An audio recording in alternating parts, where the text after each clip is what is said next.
αυτό? Λοιπόν, στη φετινή διοργάνωση της Art Αθήνας δείχνουμε καινούργια έργα του Στέλιου του Φαϊτάκη και του Βλάση του Κανιάρη. Τα δύο τα μικρά έργα που βλέπουμε εδώ είναι του Στέλιου του Φαϊτάκη. Το αριστερά ονομάζεται Book Burning, το δεξιά είναι άτιτλο.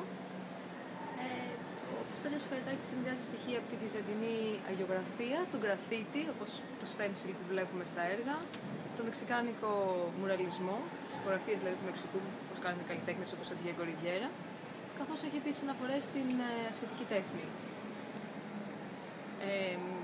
Ας πούμε, συνεχίζουμε βλέποντας τη δουλειά του Στέλιου του Φαϊτάκη. Αυτό το έργο ονομάζεται Βαβέλ και είναι ένας σύγχρονος πύργος της Βαβέλ, ο οποίος, αν δούμε πάνω, καταλήγει στο Communication Tower, το CCTV Tower του Πεκίνου.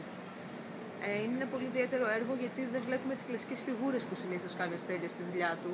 Είναι ελάχιστα τα έργα στα οποία έχει τα περιβάλλοντα χωρίς να έχει τις φιγούρες. Στο πύργο πάνω που βλέπουμε, το βλέπουμε σε εξέλιξη καθώς φτιάχνεται, καθώς ο Φαϊτάκης βρισκόταν στο Πεκίνο για μια έκθεση πριν κάποια χρόνια, όσο ακόμα ο πύργος ήταν υπό κατασκευή. Οπότε τον έχει να παράγει ακριβώς όπως τον θυμάται. Τα γλυπτά τώρα που έχουμε στο booth είναι του Βλάση του Κανιάρη. Ο Βλάσης ο Κανιάρης, γεννημένος το 1928, είναι από τους πιο σημαντικούς Έλληνες καλλιτέχνες. Το γλυπτό εδώ με την κουκούλα είναι ένα έργο που έγινε φέτος, το 2010.